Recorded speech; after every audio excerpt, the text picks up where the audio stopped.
doctora Mabel Magallanes, ¿sí? En esta oportunidad nos acercamos a su persona para poder hacerle una entrevista, ¿sí? Eh, acerca de los derechos de los niños y las niñas, ¿sí? Dirigido a nuestros padres, ¿sí? De familia del programa Rayitos de Amor, ¿sí? Y bueno, los derechos que proponemos que usted nos despeje las dudas es acerca del derecho al buen trato y el derecho a la educación inclusiva.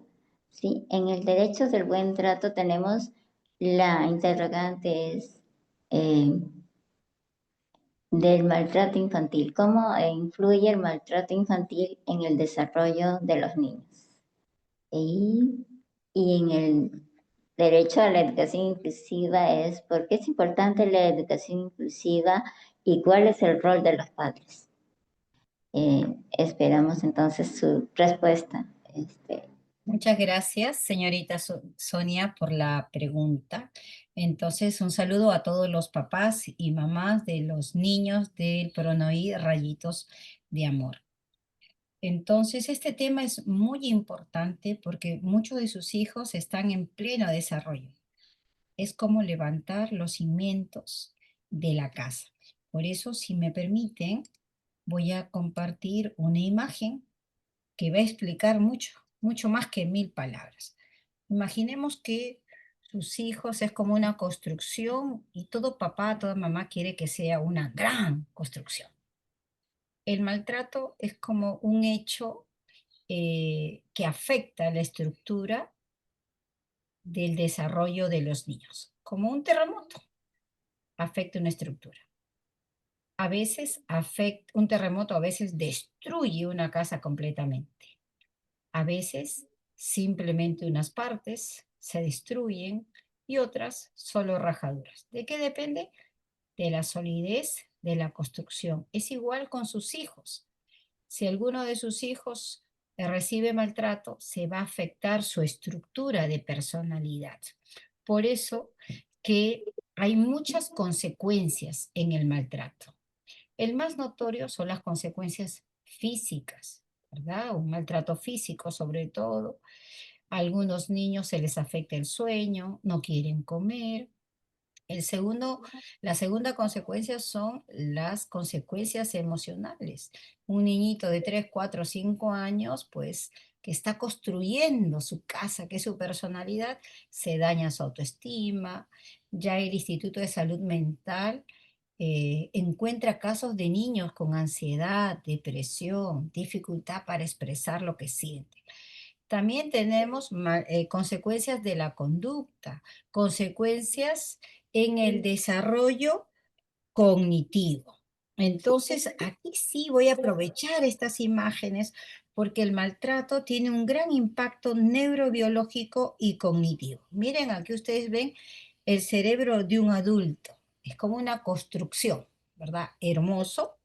Y para que me entiendan, aquí hay dos centros importantes que se desarrollan desde la niñez. El hipotálamo, que es el control de las hormonas, el apetito, la temperatura, la función sexual, y el tallo cerebral, la respiración, el latido cardíaco, la rima, el sueño, la vigilia, las emociones. Cuando un niño sufre maltrato, se alteran estas zonas. Lo vamos a ver. Cuando un niño 3, 4, 5 años está desarrollándose, aquí ustedes van a ver la amígdala, que es como el centro de alarma ante el miedo, ante el dolor. Los niños a esta edad están aprendiendo a afrontar el miedo y el dolor. Entonces imagínense un niño que está aprendiendo y además sufre maltrato. También aquí en este color azul ven el hipocampo, la memoria, responsable de la memoria, aprendizajes y el control del estrés. Entonces, cuando un niño sufre maltrato físico, psicológico, sexual, estas dos áreas no se desarrollan igual que un niño que no ha sufrido maltrato. Por eso, cuando un niño ha sufrido maltrato, no está preparado para afrontar las situaciones difíciles, la frustración. y, por ende, tampoco los procesos de aprendizaje van a darse de manera regular. Entonces, estas dos zonas son muy importantes. Ya la neurociencia nos dice que el maltrato afecta el desarrollo del cerebro de sus hijos. Mire, acá tienen dos imágenes, ¿no?, de escáner, porque ahora se puede hacer esto. Y aquí a la izquierda, cerebro de un niño sin maltratos. ¿Ven? Muchas líneas y colores morados. Esos son los procesos sinápticos. La rapidez. ¿Para qué es el proceso sináptico? Es la velocidad con la que aprendemos.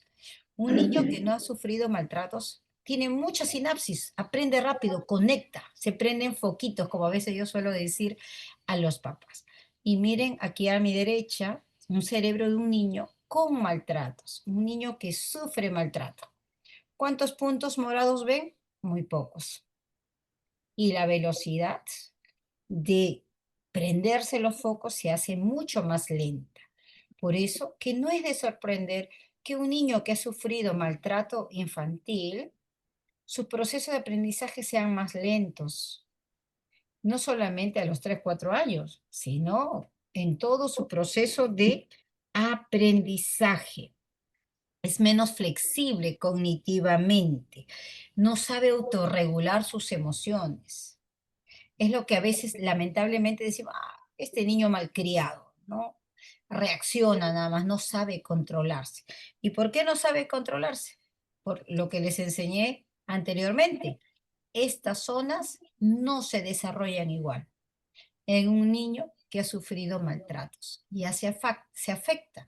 Así como la casa ante un temblor se rompen algunas estructuras, ¿verdad? Es igual. Por eso, queridos papás, he querido presentarles esta imagen porque precisamente es importante entender que no solamente hay un sufrimiento en el niño, estamos afectando su desarrollo. Otra consecuencia es la influencia en su salud mental a largo plazo. ¿Qué quiere decir? Cuando sea adulto. Como ha sufrido maltrato y si no ha recibido una ayuda adecuada, a largo plazo su salud psicológica va a ser mucho más frágil. Entonces, a veces decimos, pero no pasa nada, él sigue estudiando, está igualito. No, a largo plazo también le afecta. Otro impacto del maltrato es el socioemocional. Los niños van desarrollando lo que llamamos el apego con las personas significativas que son importantes y ese apego le da seguridad. Entonces, cuando un niño ha sido maltratado, no hay apego o es un apego confuso porque teóricamente la mamá y el papá, los hermanos son para cuidarlos. Entonces hay un apego y un vínculo, ¿verdad? Pero al sufrir el niño o la niña maltrato, este apego es desorganizado porque no sabe, me quiere, es mi mamá, me pega, pero me quiere, entonces se desorganiza y por lo tanto su autoestima y su concepto de sí mismo, que es soy un niño querido, no se desarrolla. Y también es difícil desarrollar la regulación emocional, va a tender a comportarse también mal, ¿no? Entonces, esto es importante a tener en cuenta, queridos papás, para ver cómo cambiamos la realidad de maltrato en nuestro país, que lamentablemente sigue en aumento. Estimada Sonia, ¿vamos bien? Sí, muchas gracias. Sí.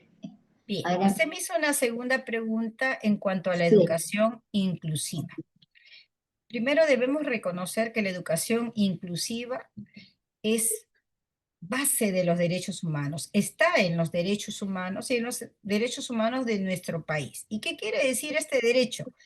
Que todos los estudiantes, independientemente de las características que tengan, deben aprender juntos en las mismas escuelas y aulas. Entonces, el Estado debe garantizar este derecho. Entonces, la educación no es un privilegio, no es una suerte, mala suerte, es un derecho universal. Entonces, a partir de esta realidad, porque hace años no existía eso, ¿verdad? Entonces, cada vez más la ciencia ha contribuido de que cuando se incluyen a los niños que son diversos con otras características, se desarrolla, va desarrollándose mejor a través de la empatía, de la solidaridad también, ¿no?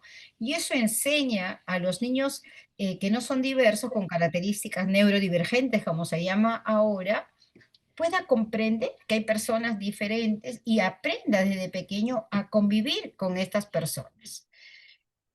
Luego, este ambiente también que permite desarrollar el máximo potencial, ¿no? Es decir, que los niños vean en los otros una forma también de desarrollarse. Evidentemente, esto, la educación inclusiva, impulsa que las escuelas sean más flexibles, se adapten, ¿no? Y que puedan beneficiar a todos. En la realidad hay muchas barreras. A veces hay un estigma, hay una discriminación, a veces los mismos padres no quieren un niño diferente, no quieren la educación inclusiva porque tienen la idea de que sus hijos se van a atrasar en lugar de avanzar. Eso es una discriminación, ¿no? Y luego también a veces tenemos un modelo médico, enfermo, sano. Un niño neurodivergente no es enfermo, tiene características diferentes, ¿no? Por eso es importante entender.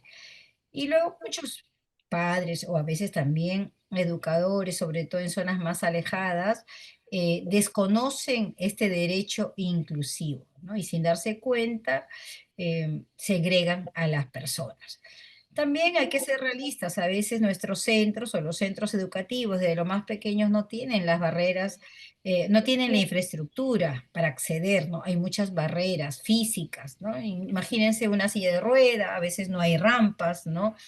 O a veces si tienen dificultades auditivas, no hay, los docentes no manejan un lenguaje de señas, ¿no? O no hay una tecnología que dé un soporte a la educación, ¿no? Entonces, eso lo hace difícil. Sabemos que la labor del docente, tener 10 15 y cuando viene un niño con neurodivergente, bueno, claro, es un trabajo doble, digamos así, y a veces no hay un soporte de auxiliares que puedan ayudar porque muchos de estos niños necesitan también más atención que nosotros, ¿no?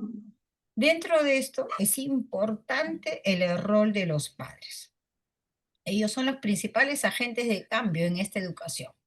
Es irreemplazable su rol. Primero, que los padres son los defensores y agentes de este derecho, ¿verdad? De organizarse, de hacer las adaptaciones necesarias, tanto del aspecto curricular como personas de apoyo. Hay instituciones que se adecúan, contratan a alguien que les dé un apoyo para que sus hijos puedan seguir aprendiendo en un lugar donde no hay todas las condiciones.